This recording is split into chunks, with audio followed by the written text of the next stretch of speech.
કેમ છો વિદ્યાર્થી મિત્રો? આજે આપણે એફઆઈ બીકોમમાં બિઝનેસ ઇકોનોમિક્સના પેપરમાં જોઈશું યુનિટ 4.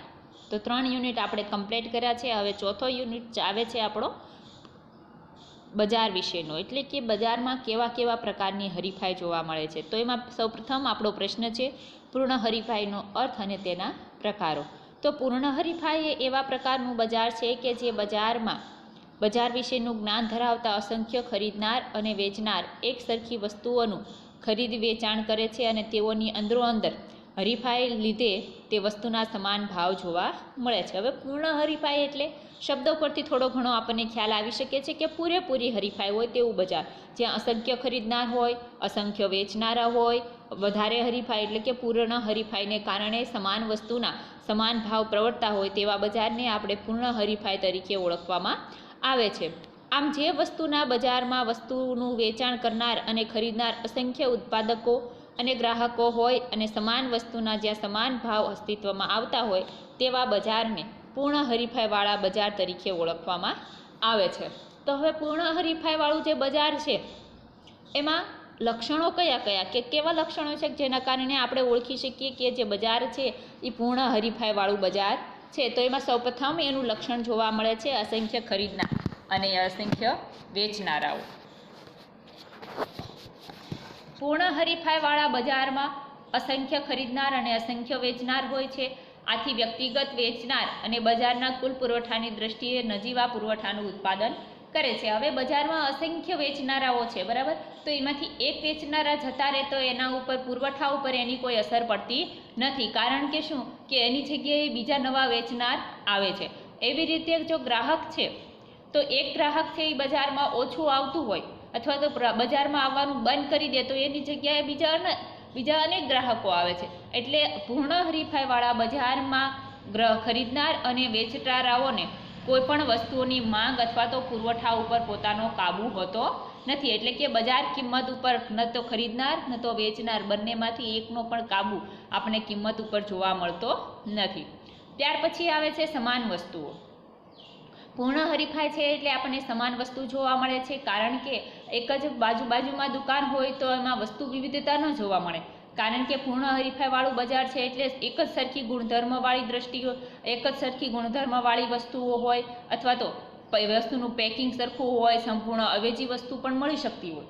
જો પૂર્ણ હરીફાઈવાળા બજારમાં સંપૂર્ણ અવેજી વસ્તુઓ મળે છે, દાખલા તરીકે ચા મળતી હોય તો બજારમાં કોફી પણ મળે છે, ગોળ અને ખાંડ આ બધાની એકબીજાની અવેજી વસ્તુઓ છે.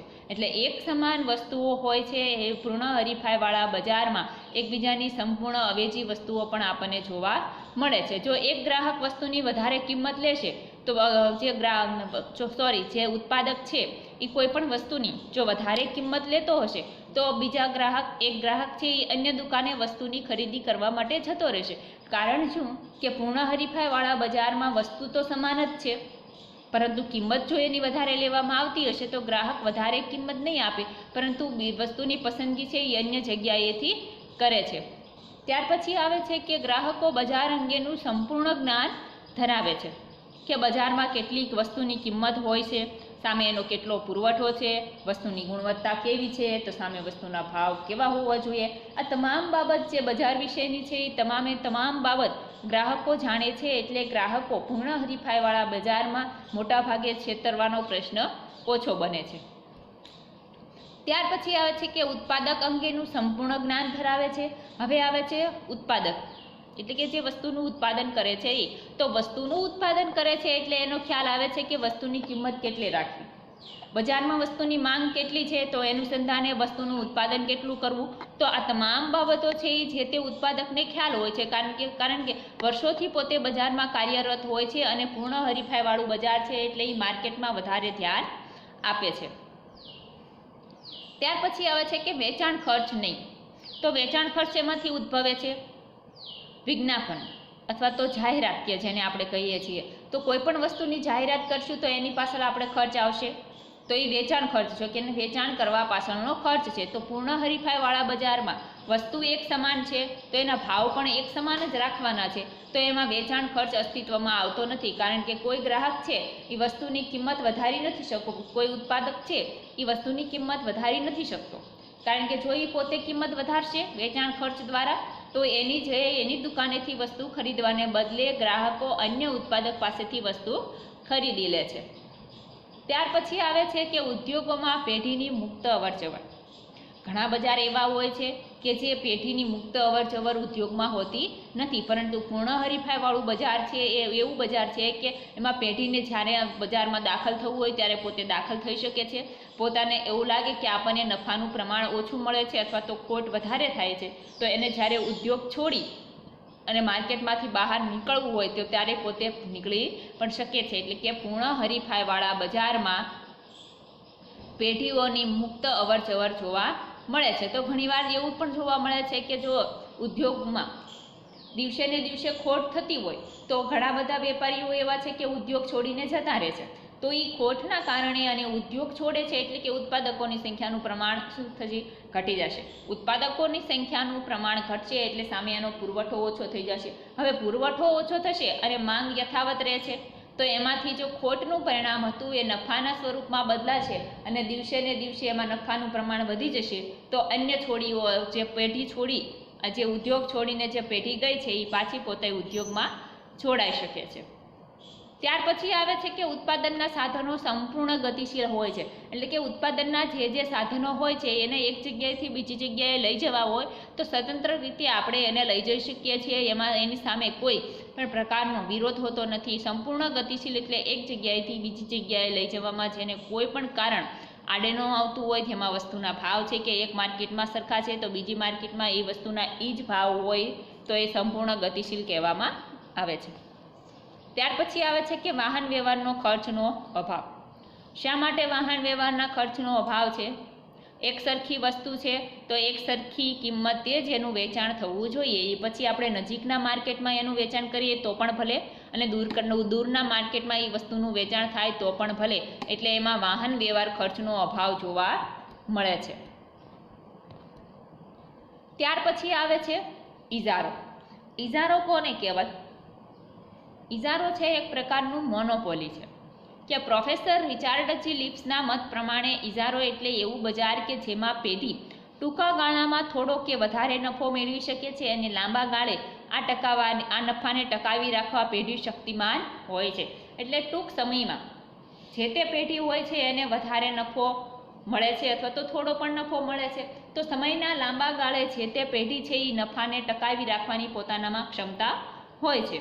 તો બીજા શબ્દમાં કહેવું હોય તો કહી શકાય કે જે બજારમાં વસ્તુનો ઉત્પાદક એટલે કે વેચનાર એક જ હોય અને ઘણા બધા ખરીદનાર હોય તેવા બજારને ઇજારાવાળું બજાર કહેવામાં આવે છે. એટલે કે વેચનાર કેવા છે?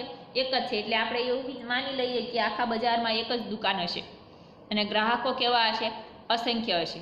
ઇજારાવાળા બજારમાં નજીકની અવેજી વસ્તુઓનો અભાવ જોવા મળે છે. એક દુકાન છે એટલે ત્યાં અવેજી વસ્તુ જોવા મળશે નહીં. ચા હશે તો કોફી નહીં હોય ને કોફી હશે તો ચા નહીં હોય. એવી રીતે અવેજી વસ્તુઓનો અભાવ હોય છે. આથી ઉત્પાદક કિંમત કે ઉત્પાદન ઉપર કાબૂ રાખી શકે છે.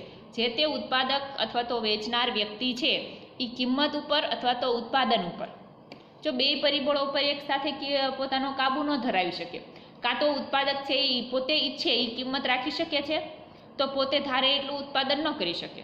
જો ઉત્પાદન ઉપર કાબૂ રાખવો છે, પોતે ઈચ્છે એટલું એને ઉત્પાદન કરવું છે તો વસ્તુની કિંમત ઉપર પોતે કાબૂ રાખી શકતો નથી. તો એ કેવી રીતે શક્ય બને છે? આપણે એના લક્ષણો દ્વારા જોઈએ કે એક જ ઉત્પાદક કે વેચનાર. હવે ઇજારાવાળું બજાર છે એટલે એમાં એક જ ઉત્પાદક અથવા તો એક જ વેચનાર હોય છે અને એનું બેસ્ટમાં બેસ્ટ ઉદાહરણ હોય તો ભારતમાં રેલવેની સુવિધા માત્ર સરકાર હસ્તક છે કે ખાનગી રેલવે આપણને જોવા મળે છે? નહીં. તો આ રેલવેની સુવિધા છે એ સરકાર હસ્તક છે એટલે કે સરકારને તેનો હરીફાઈનો સામનો કરવો પડતો નથી. એટલે ઇજારાવાળું જ્યાં બજાર હોય છે ત્યાં હરીફાઈનું પ્રમાણ જોવા મળતું નથી. ત્યાર પછી આવે છે કે ઘણા ખરીદનારાઓ. ઇજારામાં વેચનાર એક હોય છે પરંતુ ઘણા ખરીદનાર હોય છે. આથી ઇજારાદાર વસ્તુઓના ભાવ વધારે તો પણ માંગ શૂન્ય થઈ જતી નથી. માટે ઇજારાદારની માંગ રેખાની મૂલ્ય સાપેક્ષતા ખૂબ ઓછી. આથી જ ઇજારાદાર અસામાન્ય નફો મેળવી શકે છે. હવે ખરીદનાર ઘણા બધા છે તો આપણને ખબર છે કે જેમ જેમ ગ્રાહકોની સંખ્યા વધતી જાય છે તેમ તેમ જે તે ઉત્પાદક હોય છે એ પોતાની વસ્તુના ભાવ વધારતા જાય છે, તો વસ્તુના ભાવ વધવાની સાથે એની માંગમાં ઘટાડો થતો નથી. કારણ શું? કે એક જ ઉત્પાદક છે એટલા માટે. ત્યાર પછી પેઢી અને ઉદ્યોગ એક જ. હવે પેઢી કયો કે ઉદ્યોગ કયો, બજારમાં બંને કેવું છે? એક જ છે. પૂર્ણ હરીફાઈની જેમ ઇજારામાં પણ પેઢી અને ઉદ્યોગ અલગ અલગ નથી હોતા, કારણ કે ઇજારામાં એક જ ઉત્પાદક અને એક જ વેચનાર, એટલે કે ઉત્પાદક કયો તો પણ ભલે અને વેચનાર કયો તો પણ ભલે, બંને એક જ હોય છે. ભાવ કે ઉત્પાદન ઉપર કાબુ. આપણે આગળ આવ્યું હતું કે કોઈ પણ જે તે ઉત્પાદક છે એ કાં તો પોતે કિંમત ઉપર કાબુ ધરાવી શકે છે કે કાં તો ઉત્પાદન ઉપર કાબુ ધરાવી શકે છે. ઇજારામાં પેઢી કિંમત કે ઉત્પાદન બંને પર કાબુ ધરાવી શકતી નથી. પેઢી ભાવ નક્કી કરે છે તેમજ ઉત્પાદન પણ નક્કી કરી શકે છે, પરંતુ એકી સાથે આ બંને ઉપર કાબુ ધરાવી શકતી નથી. જો પેઢી વધારે કિંમત રાખવા ઈચ્છે તો એ માંગ ઘટતા ઉત્પાદન ઓછું રાખવું પડશે. હવે જે તે ઉત્પાદક છે એમ કહે છે કે વસ્તુની કિંમત એને કેટલી રાખવી છે? વધારે રાખવી છે. તો માંગના નિયમ પ્રમાણે જો વસ્તુની કિંમત વધુ હોય તો એનું માંગ કેવી થઈ જશે? ઘટી જશે. તો માંગ ઘટશે એટલે ઉત્પાદન એને ઓટોમેટિક ટાળી દેવું પડશે. તો એવી જ રીતે જો એ પોતે ઉત્પાદન વધારવા ઈચ્છતું હોય તો ઉત્પાદન વધે છે તો સામે એની કિંમત કેટલી રાખવી પડશે? ઓછી રાખવી પડશે. કારણ શું? કે પોતે માંગ વધારવા માટે. માંગ વધશે તો જ વધેલો ઉત્પાદન છે એ વ્યક્તિઓ એની ખરીદી કરે છે. આવી રીતે જે તે ઉત્પાદક અથવા તો વેચનારાઓ છે એ ભાવ અથવા તો ઉત્પાદન ઉપર બંનેમાંથી એક ઉપર પોતે કાબુ ધરાવી શકે છે. બંનેને એક સાથે બે ઉપર કાબુ ધરાવી શકતો નથી. ત્યાર પછી આવે છે સમાન વસ્તુ. ઇજારામાં વસ્તુ એક સમાન જ હોય છે. ઇજારાયુક્ત હરીફાઈની માફક વસ્તુ વિવિધતા આપણને ત્યાં જોવા મળતી નથી, પરંતુ પૂર્ણ હરીફાઈની માફક ઇજારામાં વસ્તુ સમાન ગુણધર્મવાળી હોય છે, કારણ કે ઇજારામાં પેઢી એ જ ઉદ્યોગ હોય છે. એક જ પેઢીમાં વસ્તુની એક સમાન બનતી હોય છે. જે તે ઉદ્યોગપતિ છે અથવા તો ઉત્પાદક છે એ પોતે એક જ હોય છે, પેઢી એક જ હોય છે, એટલે વસ્તુની ગુણવત્તામાં ફેરફાર થતો નથી, કારણ કે એક હસ્તક જ હોય છે. એક હસ્તક હોય છે એટલે એમાં ઝાઝો ફેરફાર થયેલો આપણને જોવા મળતો નથી. અને અસામાન્ય નફો, કારણ કે બજારમાં એક જ પેઢી છે, તો એક જ પેઢી હોવાને કારણે તમામ ગ્રાહકો છે એ એક પેઢી પાસે જ વસ્તુની ખરીદી કરવા જશે અને પોતે ઈચ્છે એ પોતે કિંમત પણ રાખી શકે છે. એટલે જે તે પેઢી છે એ ટૂંકા સમયગાળા માટે ત્યાં અસામાન્ય નફો પ્રાપ્ત કરે છે અને લાંબા સમયગાળે, પરંતુ જો સમયનો લાંબો ગાળો હોય તો એમાંથી અસામાન્ય નફો થતો હોય છે અને અસામાન્ય નફાને એ જ પેઢી સમતુલા પ્રાપ્ત કરે છે. કારણ કે ઇજારાદાર પેઢીની માંગની મૂલ્ય સાપેક્ષતા ઓછી હોય છે, આથી તે વધારે કિંમત વસૂલીને પણ અમુક ગ્રાહકો પોતે મેળવી શકે છે. એટલે કે બજારમાં ગ્રાહકોની સંખ્યા દિવસે ને દિવસે જો વધતી જતી હશે તો જે તે ઇજારાદાર છે એની પોતાની આવકમાં વધારો થયેલ જોવા મળે છે. ત્યાર પછી આવે છે નજીકની અવેજી વસ્તુઓનો અભાવ. હવે બજારમાં એક જ પેઢી છે અથવા તો એક જ ઉદ્યોગ છે એટલે પોતે નજીકની વસ્તુઓનું ઉત્પાદન કરતી નથી, કારણ કે ગ્રાહક એકના બદલામાં બીજી વસ્તુ ચોક્કસ લઈ જવાના છે. કોઈ વ્યક્તિને કોફીની જરૂર છે અને માર્કેટમાં એક જ ઉત્પાદક છે તો એની પાસે કોફી નથી, તો કોફીની અવેજી વસ્તુ કઈ આવે છે? ચા. તો ચાથી એ પોતાનું કામ ચલાવી લેશે. એવી જ રીતે ખાંડ અને ગોળ. દુકાનમાં ખાંડ છે અને સામેવાળા ગ્રાહકને ગોળની જરૂર છે, તો બીજી અન્ય દુકાનો ક્યાંય જોવા મળતી નથી, તો એ પોતે શું ખરીદી શકશે? ખાંડ લેશે, ગોળ લેશે નહીં, કારણ કે ગોળ દુકાનમાં છે નહીં. એટલે કે નજીકની વસ્તુઓનો આપણને ત્યાં અભાવ જોવા મળે છે. ઉદ્યોગમાં પેઢીની અવરજવર નહીં. જે રીતે પૂર્ણ હરીફાઈમાં મુક્ત અવરજવર જોવા મળતી હતી એ રીતે ઇજારાવાળી પેઢીઓમાં આપણને કોઈ પેઢી કે ઉદ્યોગની મુક્ત અવરજવર જોવા મળતી નથી. એટલે કે જે તે પેઢીદાર અથવા તો ઉદ્યોગ છે એ આપણે કોઈ પણ બજારમાં દાખલ થઈ શકતો નથી, અથવા તો એકવાર દાખલ પોતે થઈ ગયો તો બહાર નીકળી શકતો નથી. તેમાં પણ વેચાણ ખર્ચનો શું હોય છે? અભાવ હોય છે, કારણ કે ઇજારાવાળા બજારમાં વેચાણ ખર્ચ કરવાની જરૂર જ નથી. પોતે એક જ ઉત્પાદક હોવાથી તમામ ગ્રાહકો એની પાસે જ વસ્તુ ખરીદવા માટે આવે છે, તો એને પોતાને કોઈ પણ પ્રકારની જાહેરાત કરવાની જરૂર પડતી નથી. એટલે વેચાણ ખર્ચ ઇજારાવાળા બજારમાં જોવા મળતો નથી. ત્યાર પછીનું બજાર આવે છે આપણું ઇજારાયુક્ત હરીફાઈ. તો ઇજારાની દ્રષ્ટિએ બજારના મુખ્ય 3 પ્રકારો પાડવામાં આવે છે, જેમ કે પૂર્ણ હરીફાઈવાળું બજાર, ઇજારાયુક્ત બજાર અને ઇજારો. જેમાં ઇજારાયુક્ત હરીફાઈ છે એ ઇજારા અને ઇજારા હરીફાઈના તત્વના મિશ્રણવાળું બજાર છે. અર્થતંત્રમાં મોટે ભાગે ઇજારાયુક્ત હરીફાઈવાળા બજારો જોવા મળે છે. આથી જ પૂર્ણ હરીફાઈ અને શુદ્ધ ઇજારો એ પ્રમાણમાં સૈદ્ધાંતિક છે, જ્યારે ઇજારાયુક્ત હરીફાઈ એ બજારની વાસ્તવિક ખ્યાલ જોવા મળે છે.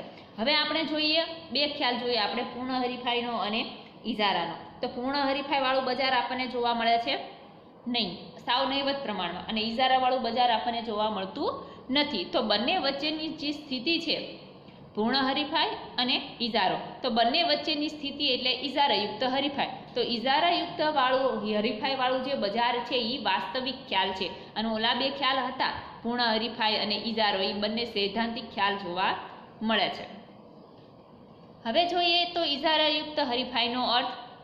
પ્રોફેસર જે.એસ. બેઇનના મત પ્રમાણે સંપૂર્ણ અવેજી વસ્તુ નહીં, પરંતુ નજીકની અવેજી વસ્તુઓનું ઉત્પાદન કરતા ઉત્પાદકોના સમૂહમાં પ્રવર્તી હરીફાઈ એટલે ઇજારાયુક્ત હરીફાઈ. અવેજી વસ્તુઓનું ઉત્પાદન નથી કરવાનું, સંપૂર્ણ અવેજી નહીં, પરંતુ કેવી અવેજી? નજીકની અવેજી વસ્તુઓનું ઉત્પાદન કરતા હોય તેવા ઉત્પાદકોમાં જો હરીફાઈ પ્રવર્તી હોય તો તેને ઇજારાયુક્ત હરીફાઈ કહેવાય છે. આમ ઇજારાયુક્ત હરીફાઈમાં નજીકની અવેજી વસ્તુઓનું ઉત્પાદન કરતા ઘણા ઉત્પાદકો અને ઘણા ખરીદનારાઓ હોય છે. ગ્રાહકો બજાર અંગેનું સંપૂર્ણ જ્ઞાન ધરાવતા હોતા નથી. વસ્તુમાં વિવિધતા જોવા મળે છે. આથી વસ્તુઓના ભાવમાં તફાવત જોવા મળે છે. આવી લાક્ષણિકતા ધરાવતા બજારને ઇજારાયુક્ત હરીફાઈવાળું બજાર કહેવામાં આવે છે. એટલે કે ઇજારાયુક્ત હરીફાઈવાળું જે બજાર હોય છે એમાં ગ્રાહકો બજાર વિશેનું કોઈ જ્ઞાન નથી ધરાવતા. વસ્તુમાં વિવિધતા જોવા મળે છે, એટલે કે એના રંગ, રૂપ, આકાર, કદ બધામાં તફાવત જોવા મળે છે. તો એવા બજારમાં વસ્તુના ભાવોમાં પણ શું હશે? તફાવત હશે. તો એને ઇજારાયુક્ત હરીફાઈવાળું બજાર કહેવામાં આવે છે. હવે જોઈએ તો એના લક્ષણોમાં પહેલું લક્ષણ આવ્યું છે કે થોડા ઉત્પાદકો અને વેચનારાઓ. ઉત્પાદકો કેટલા હશે? થોડા. સામે વેચનારાઓ પણ થોડા હોય છે. ઇજારાયુક્ત હરીફાઈમાં ઉત્પાદકોની સંખ્યા પૂર્ણ હરીફાઈ કરતાં ઓછી અને ઇજારા કરતાં વધુ હોય છે. એક વાત યાદ રાખવાની ખાસ કે ઉત્પાદકોની સંખ્યા ઇજારાયુક્ત હરીફાઈમાં કેટલી હોય છે? તો પૂર્ણ હરીફાઈ કરતાં ઓછી અને ઇજારા કરતાં વધુ. તો આ પ્રકારના બજારમાં ઉત્પાદકો વેચનારાઓની સંખ્યા વધુ હોવાથી દરેક પેઢી કુલ ઉત્પાદનની દ્રષ્ટિએ નજીવું ઉત્પાદન કરે છે. આથી કોઈ એક પેઢી પોતાના ઉત્પાદનમાં વધઘટ કરે તો તેની અસર બીજી પેઢીની વસ્તુની કિંમત ઉપર ખાસ થતી નથી. તેમજ દરેક પેઢીની વસ્તુ સંપૂર્ણ અવેજી નહીં હોવાથી વસ્તુના ભાવ, ઉત્પાદન અને વેચાણમાં અમુક અંશે ઇજારા જેવી સ્થિતિ હોય છે. છતાં પણ એક બીજી પેઢીની વસ્તુઓ નજીકની અવેજી વસ્તુ હોવાથી પેઢી વચ્ચે મર્યાદિત પ્રમાણમાં હરીફાઈ પ્રવૃત્તિ જોવા મળે છે.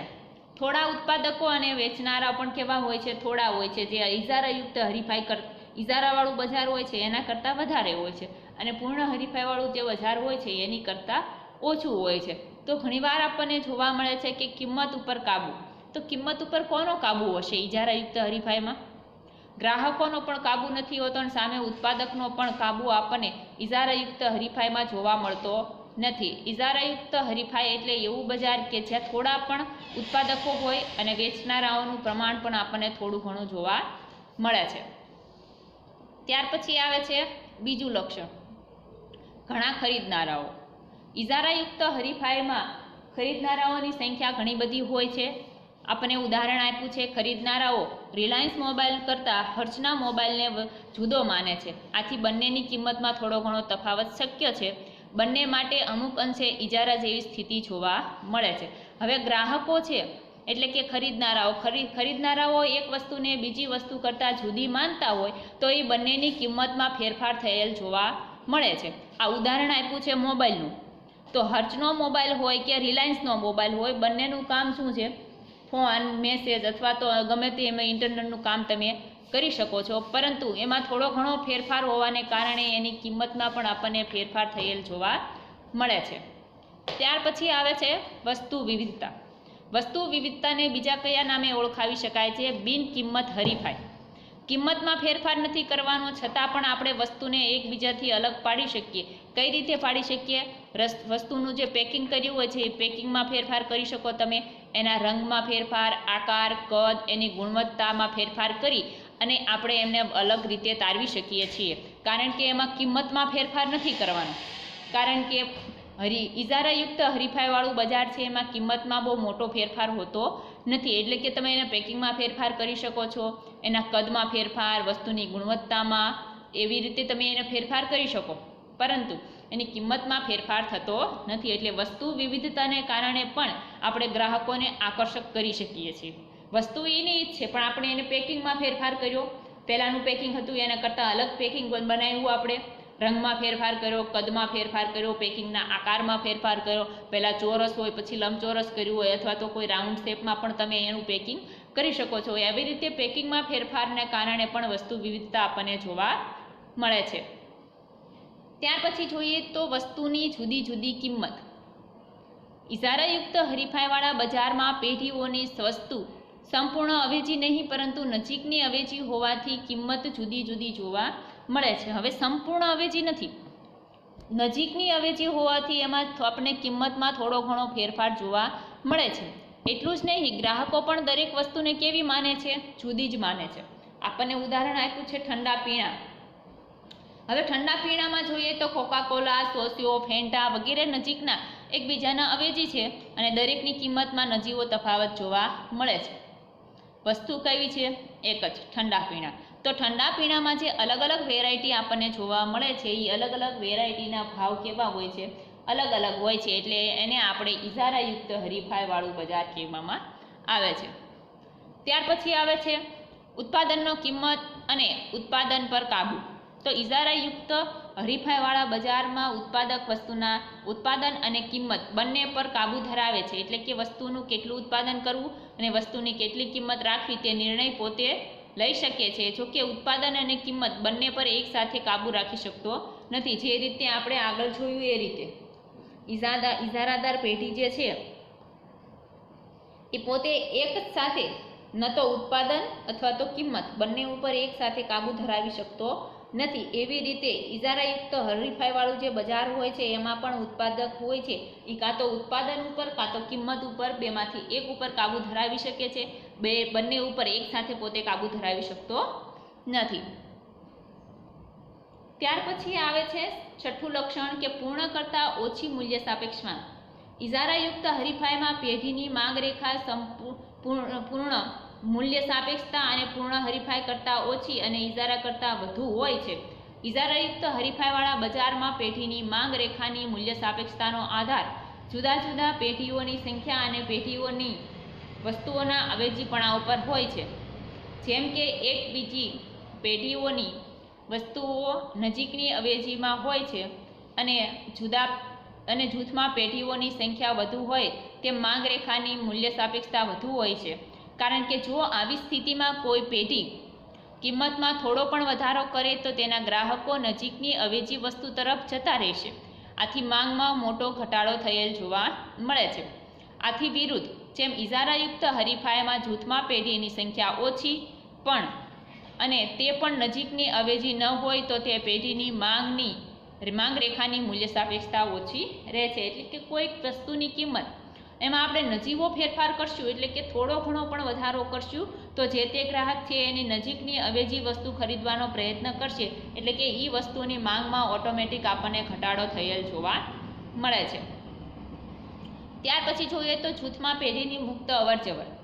જેવી રીતે ઇજારાયુક્ત હરીફાઈમાં જૂથમાં પેઢીઓની મુક્ત અવરજવર હોય છે, આથી સમયના લાંબા ગાળે દરેક પેઢીઓને સામાન્ય નફો પ્રાપ્ત થાય છે. એ બાબત ખાસ યાદ રાખવાની કે જે બજારમાં જૂથમાં પેઢીઓની મુક્ત અવરજવર હોય છે ત્યાં પેઢીઓ સમયના લાંબા ગાળે માત્ર સામાન્ય નફો જ પ્રાપ્ત કરે છે. સમયના ટૂંકા ગાળે એને અસામાન્ય નફો મળતો હોય છે, પરંતુ સમયના લાંબા ગાળે જેમ જેમ નવી પેઢીઓ અંદર દાખલ થતી જ હોય છે એવી રીતે એને સમયના લાંબા ગાળે માત્ર એને સામાન્ય નફો જ પ્રાપ્ત થાય છે.